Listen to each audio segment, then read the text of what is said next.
So I'm going to talk about recruiting debaters. How do you find your debaters? And the focus of this is you're going to have a debating club, or you're trying to find some students who might be interested in debating. And here's the way in which you can do that. This is not a complete list. Some things may work better at your school than at others, because like we say, every school is different and unique. But these are some things to keep in mind, and these are things that I advise. First thing you need to do is you need to do a brainstorm activity with yourself about recruiting. What I mean about brainstorming is you need to think of all the ideas that you can for how you're going to attract students. And it's good if you have someone there to help you. It doesn't, any intelligent human can do to help you just generate ideas. Any teacher who might be interested in helping you just a little bit, you don't want them to do debate training, and they just help you figure out how to attract students. Or if you have a couple of students who are already interested in debate, have them help you, make them a part of your plan. So you do a brainstorming, like what are all the ways in which we could attract students to get them to be interested in debate? What are all the ways we can think of? And usually with a brainstorming, you try not to say, oh no, that's a stupid idea, or no, that's a great idea. Just make a list of all your ideas. Because sometimes a bad idea may make you think, and then you'll think of it, it'll make you think of another idea, which is actually a good idea. So you need to brainstorm about that to develop things. Okay, now I want to talk about phases of recruitment. The first phase is getting people's attention. How do you get them interested to begin with about being involved in debate? And I think the first thing you need to do is you need to have themes for what might interest people in debating. And I think there are a variety of different themes. I now have the third largest university debating program in the world for students who debate competitively at tournaments. They're not all good, but I don't care. They're all getting better and developing. And by the way, some of the people who are not very successful as debaters will write you a big check to support your activities later. You have to wait. You may have to wait 15 years. I had 15 years to wait. I just received one this week from a student who had disappeared for 20 years. I have no idea what he was doing. He says, you know, I'm doing well, and my debate training really has a lot to do with that, so here's $1,000. So just that kind of stuff is good. So here are different themes, because people are attracted by different things. Some people are attracted by talking about issues. You know, issues that are important in the community, issues that are important in the school. Would you like to explore this, that, and the other? So some people are attracted to issues. Some people are attracted to self-improvement. I want to be a better speaker, I want to be a better thinker, I want to be... So you can use, and I'll talk about how to use these themes in a moment, but you just need to realize that there's no one reason why people come to debate. There are a number of reasons. One will be issues, the other one is, I want to be better. Someone would say, you know, eventually I would like to be a lawyer, or a business person, or a TV, whatever, right? And so I need to use better communication skills. So, you know, the other is intellectually oriented. I like to think about important ideas, and I want to be with other people who are serious about ideas. And, you know, there's a lot of things going on at school, and not all of them are discussing serious ideas. And so some students want that. I want a place to be with other intellectual students. So sometimes if you're with students and you want to talk about a serious intellectual issue, other people will make fun of you. Right? And so, you know, I want students, in my program, I want students to know it's okay to be here and be smart, and it's okay to be here and talk about intellectual stuff, not just football or TV. Or whatever. The other theme that works well is competition. Some students like to compete. I want to compete. I want to win. And this is a good chance for them. Want to win? Join debate. Learn how to win. Learn how to win with your mind. Learn how to win with your voice. And you may, let's say you haven't decided you're going to go to a debate tournament yet, but still, you can have a debate in your school and give a prize for the best debater. Lots of prizes, by the way. Lots of prizes. Give lots of prizes.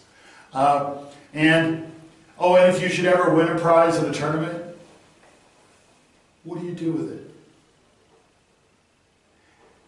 Show it to the headmaster right away, right? And if you win a nice prize, say, well, we're looking for a place to put this, and we can't decide where to put it. Could we just put it on your desk? And you can keep it there. And then when there are two on his or her desk, it's like, maybe we need a trophy case. For trophies, like the one you have at Clapton, right? You have some really nice stuff there that you won, and then everybody else sees it, right? It's like, they're winning thing. So competition oriented, travel, meeting other people, right? It's like we're going to go to we're going to organize as team students, and we're going to go to Zagreb. Now, if you're 13, that's pretty cool. Going to Zagreb without your parents? Yeah.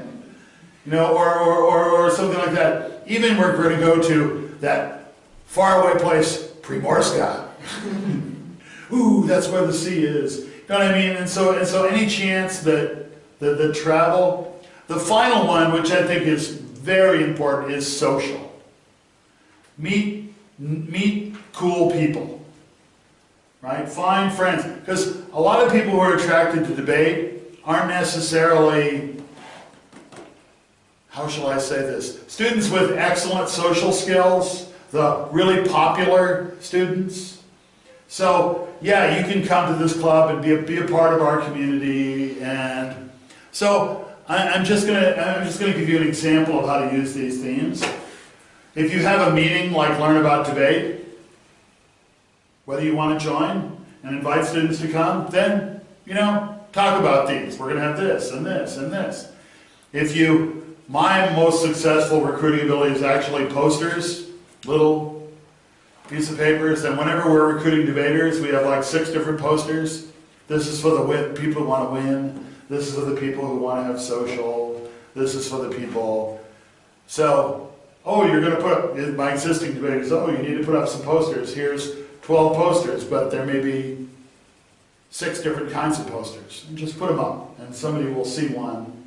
And some of them are pretty blunt, and I have links to them in the book where you can see my sample posters, like how do you appeal to the winner, the people who want to win. Right? And so that's how you use these things. So you need to have different themes. Okay? Now, once you have themes for trying to recruit people, and I'm a big one for using a bunch of different methods. There's no one magic bullet, and there's a lot of different ways to recruit people. So let's talk about recruiting methods. Personal contacts. Personal contacts. Okay, don't be afraid to approach a student and say, gee, we're starting a debate club. I think you'd be good at that. You should join us. They may say, I couldn't do that. But they're flattered that you asked. Right? Some of the most touching and moving messages I get from my students years later are things like, you asked me to join the debate team 4 times. The first 3 times I said no. And then I said, why does he keep asking me? He must see something in me that I don't see in myself.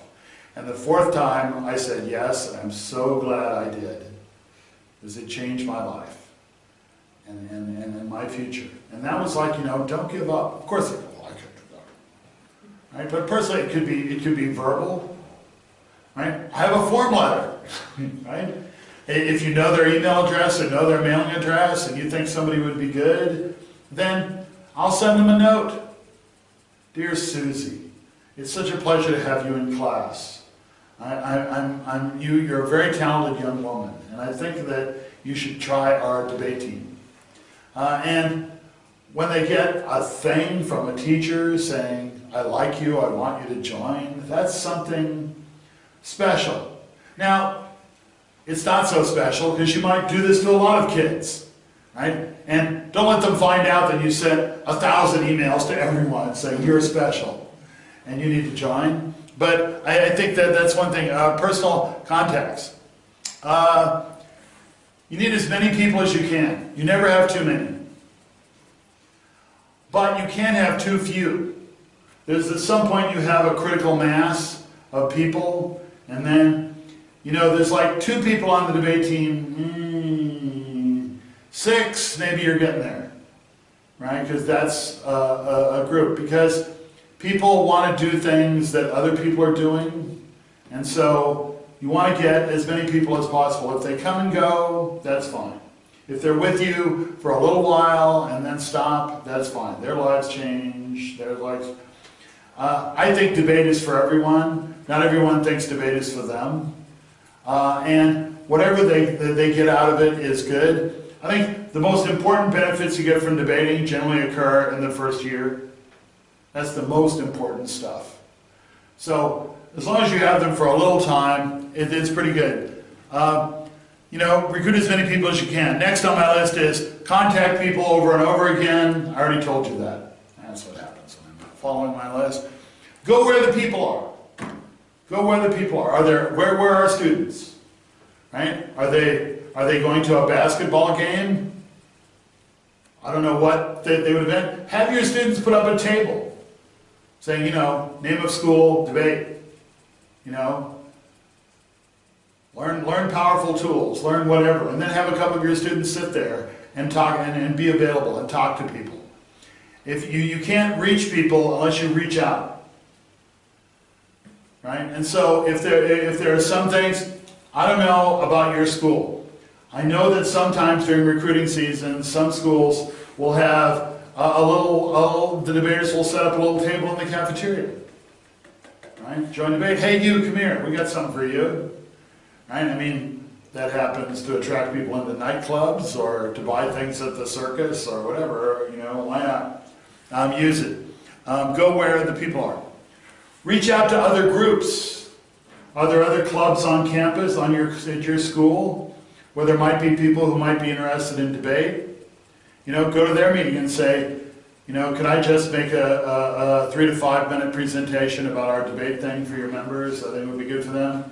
Whether it's a, you know, young lawyers club or the clean ecology club or who knows, right? Anything you think there are human beings that you might reach out for that might be good, then you should do that as well. Anything that's happening in your community where young people are going to be who might be in your school, that's a chance for contact. One of the things I think works to try to attract people is have a free workshop that has nothing to do with debate that people might benefit from, right? Interviewing. Like a lot of students may be interviewing for clubs, for universities, for fellowships, for jobs, for wherever. And so a lot of students are concerned about this interview thing.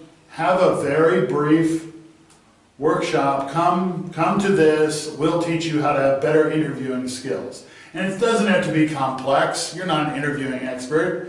I mean, with an hour on the internet, you can find 5 guidelines for good interviewing and then share them with the students, right? And they'll love it, right? And then part of that is, oh, and by the way, if you want to develop really good internet skills, you would join the debate team. You would join the debate club, right? So I call this teach to reach, right? I'm teaching you something. A lot of people might think they need to improve their public speaking, but don't necessarily want to join the debate team. So you could have, yeah, you know, on Thursday after school, we're going to have a simple public speaking workshop. If you'd like to improve, it's free. Please come, right? Bring them. And then when they come, you do some very simple public speaking instruction and then say, oh, by the way, join the debate team. Use a variety of media, whatever is available. If there's a student newspaper at your school, put something in that. Sometimes, many schools have the morning announcements, right, where there's like, good morning, students. Have them mention that there's going to be a debate club meeting, or those interested in debate should come. And you would use this all the time. Congratulations to our debaters last weekend who performed so well.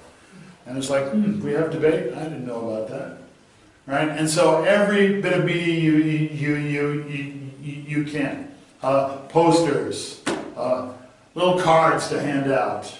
I never found those to be very useful, but it works for some people. Obviously, they pay people to stand around on the street giving out cards, so it must work in some ways. Send your message to local media. Right? Yeah. So I know that in Slovenia there are these community radio stations, right, which will make announcements about, oh yeah, there's going to be the debate club is looking for new debaters that they're, etc., and get them to announce it. These things don't cost money, and they can't. And if one person shows up, great. One person shows up, fine. Sometimes there's where do young people hang out? At the kebab shop, at the ice cream stand. Put up a poster right there. Wherever you think there are people, that's where you go and use a variety of media. I think your club needs a website. That sounds complex. It's not. Fortunately, there are lots of ways to do that. And I love these businesses that say, we'll build a Facebook page for you, just pay us. I mean, what kind of idiot can't build a Facebook page? Name of group, high school, debate club, picture, start putting things. We meet at 4 o'clock on Thursday, come on, all welcome, whatever. And then you can use that to reach out to other people who are using Facebook or other social media. Every channel you can. Create a website, yeah.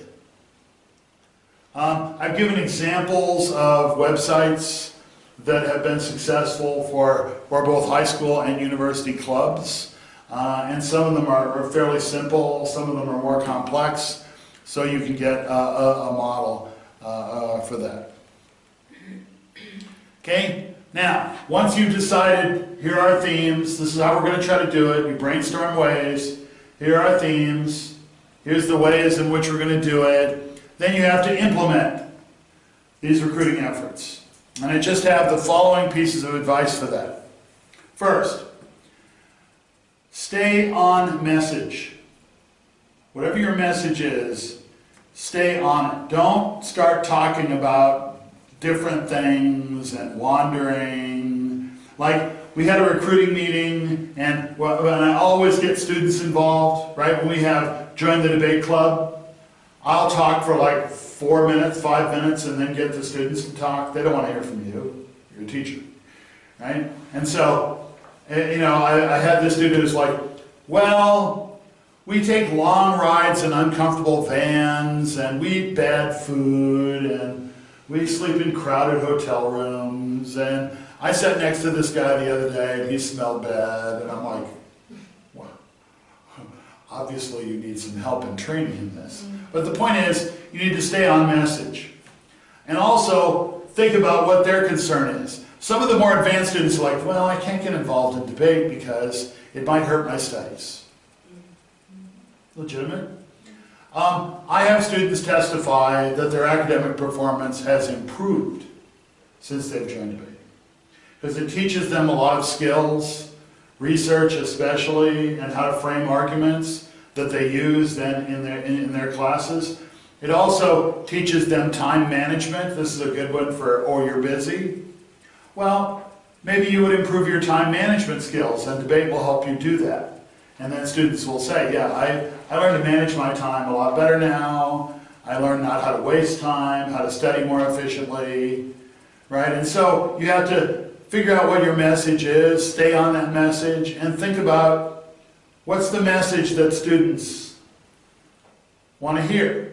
It might be, yeah, we had a lot of fun, and I'm I think debate is so serious that I'm shameless in my ability to. So before we have the recruiting meeting, I'll say, okay, you're going to talk about academics, you're going to talk about fun and social activities, and you're going to talk about how it's going to improve your career, and you're going to talk about, right, so I'll actually help the students pick out the themes they're going to deal with instead of just talk.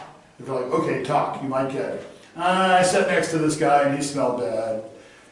You want to sort of, I think it's so important that I'm actually willing to do this. So have a message, stay on a message, and don't be afraid to repeat. Right? Because sometimes that can be useful. You know how young people are? The first time you say it, they don't necessarily hear it. The second time, maybe. The third time, a little more likely, you know? So just keep saying it. I mean, repetition is a powerful persuasive tool, and we don't recognize that enough. Right? McDonald's, so they say, I'm loving it, 1 billion times. Until now, I say, I'm loving it, and people know it's McDonald's. Right? Just because, do I think that's good? No, I think that's actually bad, and McDonald's is horrible, and no one should ever eat there. But that's just me. Second, utilize, remember I talked about timelines?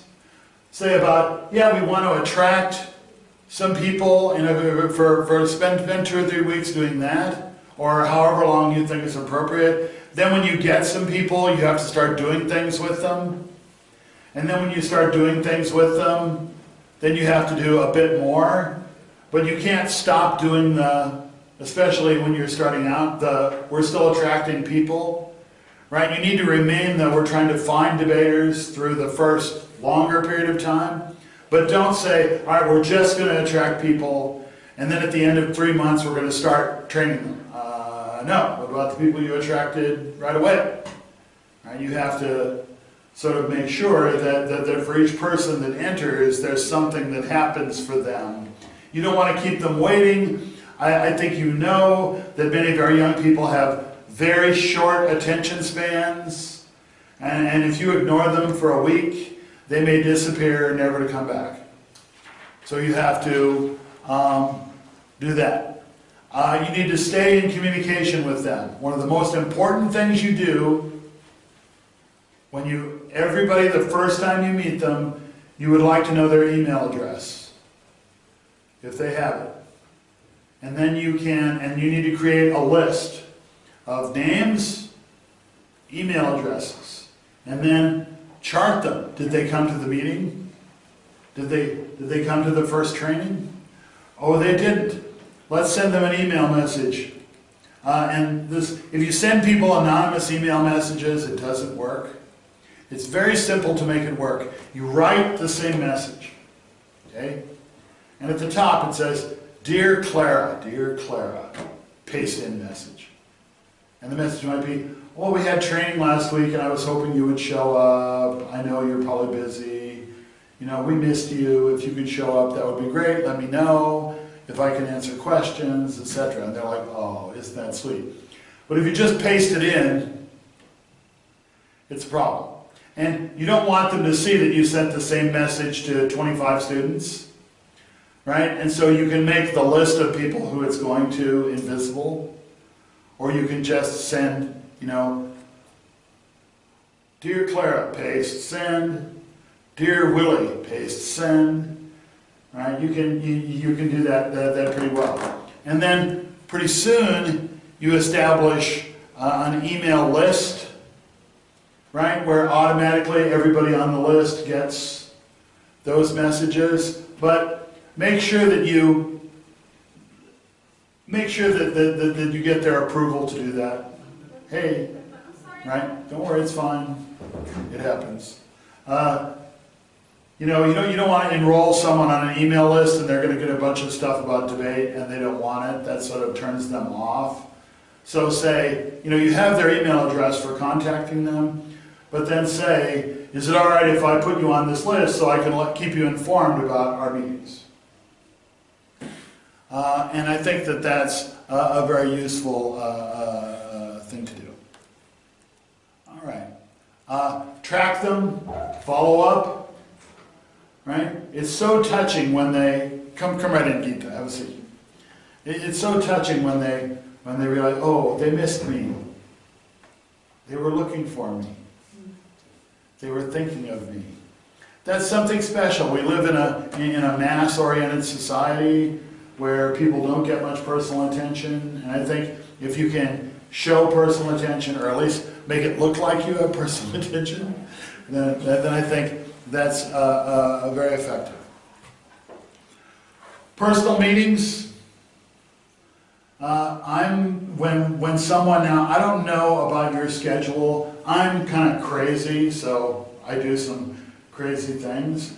So sometimes you're having a debate training or whatever, meeting, and someone new will show up. And you go, oh, what's your name? Let me get your information. Oh, that's great. Can we set up a time where we can meet? I'd like to talk to you about our debate program and what we do. Now, I'm a university professor, and when a university professor reaches out to you and says, I would like to meet with you personally, they're like, okay, that's serious. Now, when I meet with them, I always say the same thing. So I have a little memorized, presentation that I make and conversation with them I have. But still, that's very important.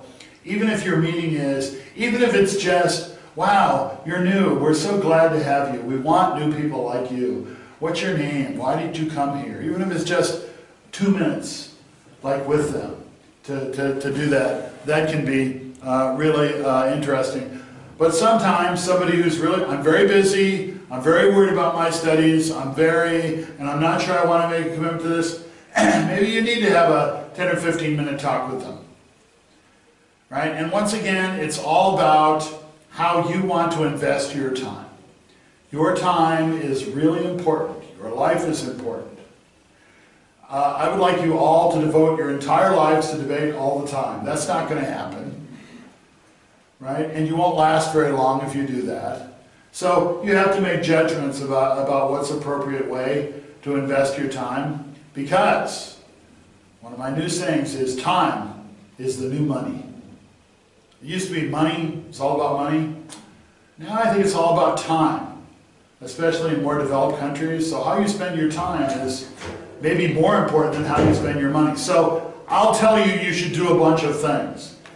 Do what you think you would be productive, do what you want to do, but don't try to do too much. Sometimes as a debate organizer, you go, oh, I'm so excited, I'm done. Don't burn out.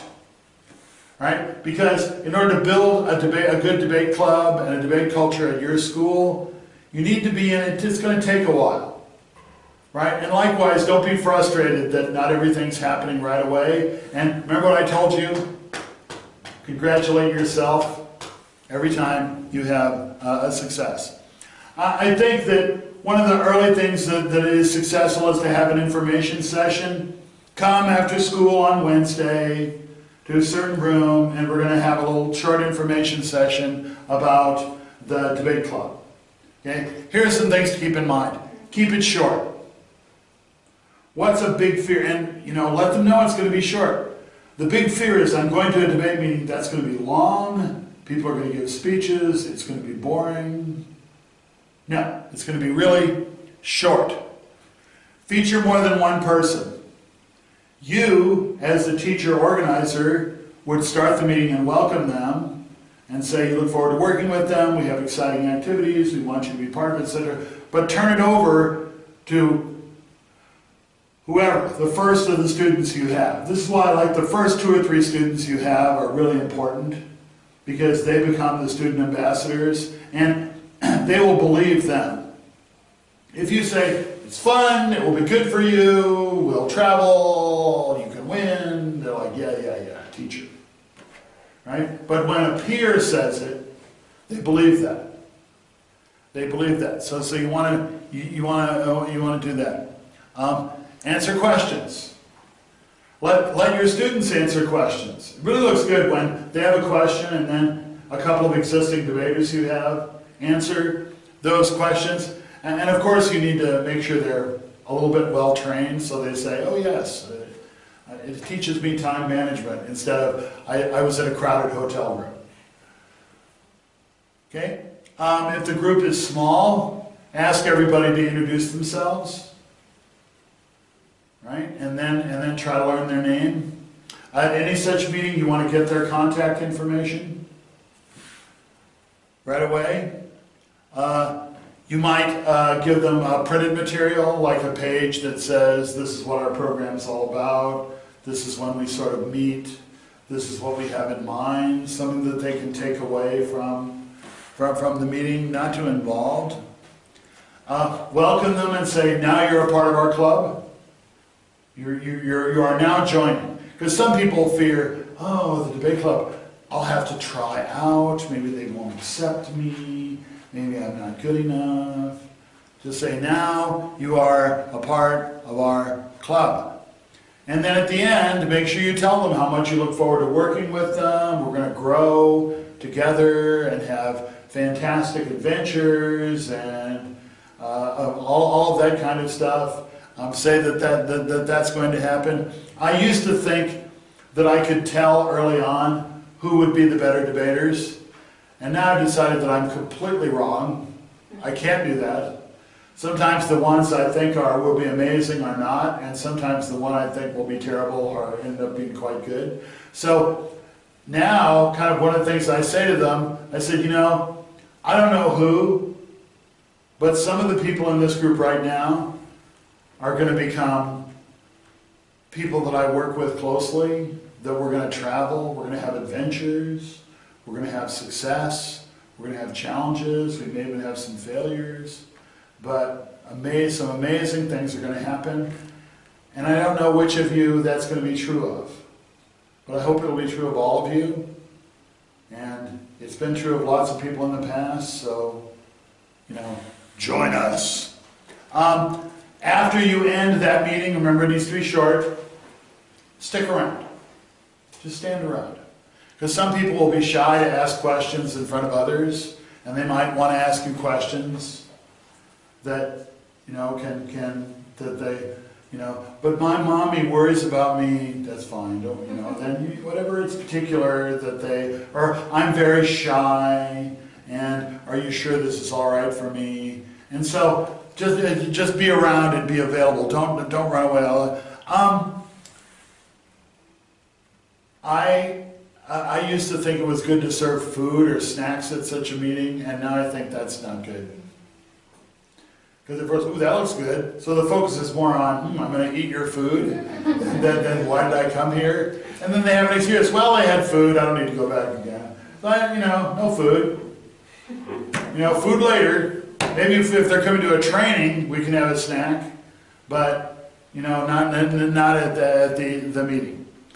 So the next phase, so that's the first phase. We want to get people's attention.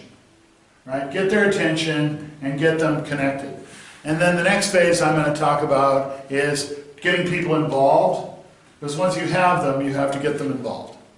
Okay? But I'm going to stop right now and ask you just about that first part. Ideas, concerns, questions, things that How do you attract girls at Clapton?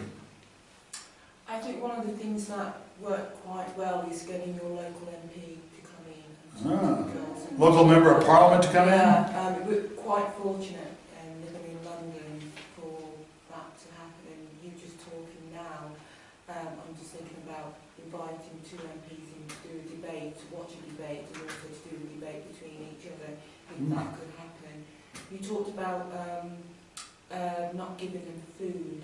I think that's a good idea. One of the things that I tend to do is at the end of some of the times that what I do is take them out for coffee. So it's more informal, but it's more grown up, and you can have a discussion, and you invite other teachers to come along if they want to. So I think debating, once students start doing it and getting grips to it, they almost add a couple of years onto their age because they feel a lot more grown up, because they can talk about issues that they couldn't talk before, and have that intellectual conversation with their peers, but also with people. That's a really good point, because all of us would like to be younger, but all these students we're with, they would like to be older. right? So, and it's amazing. Sometimes when you start treating them like they're older, they start acting them like they're older, and it's a good thing. Sergey, what's some things that you've done in Moscow to try to attract new debaters? Well, definitely in St. Petersburg, not in Moscow. I think we've used... I'm sorry, St. Petersburg. Yeah.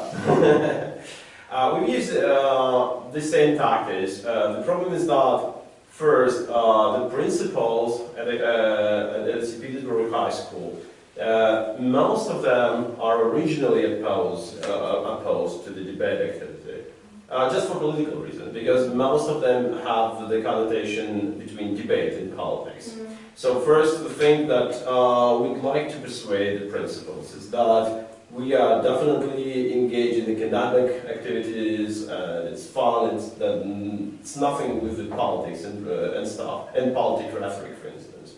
And the second is about influence on parents, because parents are really concerned with the studies, with the curricular activities, and when we introduce some extracurricular activity, first reaction is, well, misunderstanding, so because they do not know about debate anything. Second reaction is concern, well, and sometimes parents are not helpful in sending students to the debate club because they consider that is not serious, because most of the parents studying from the 7th grades or 8th grades, they're concerned of their university perspective, of their future entering the universities, so their path, their career, and it's far in advance without debate, because they do not consider the skills that the people will get from debate as more important from life. But now the situation is a big change, because in St. Petersburg City, in the recruitment companies, there are interviews, case interviews, whatever, writing essays, CVs, whatever. So all these skills where debate might be very helpful. We'll just we'll try to convince the parents that in 5 years your kid will have to be on the interview with the future employer. Second, it will, even in the written exams, they will need to show the logic and the structure and everything that debate can be taught. So this, I think, first is influence on head principals, schools principals, and second on the influence. That's the key to success. And of course for kids, because some of them want definitely debate because they do fun, they have fun from that. But some of them, they are the barriers, and we should try to remove them. Parents are crucial. You need to get parents on your side. We'll talk about that later, and I think that's very important. Sergey mentioned something else that's a really good, I talked about offer a little short workshop about interviewing. Offer a short workshop about how to write your CV. Right? Are you applying for a summer job? Are you applying for an internship or whatever? You're going to need a CV. Just easy things you get. Oh, and it looks good when you debates on your CV. I just want to say one more thing, and then we're gonna hand the meeting over to Gita. Is that I have a bunch of stuff that proves that debate is the key to success. We have empirical studies. We have a vast array of impressive, empirical, factual information about how debate creates success. And I'm anxious to share that with you. Yes, Tuti. I just wanted to add that what you are saying is, absolutely apparent in our school, because we celebrate debating a lot. We give away the prizes in assembly where the entire school sees. So it's Studies from India.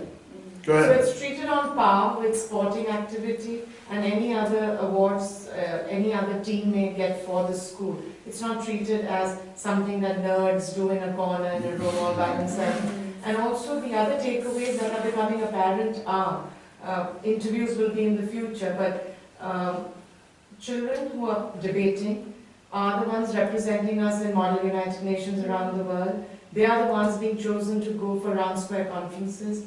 They are being seen in the school as major achievers and learning skills that will take them through life and into the future with interviews, as employers, and as even good conversationalists in the room. Yeah.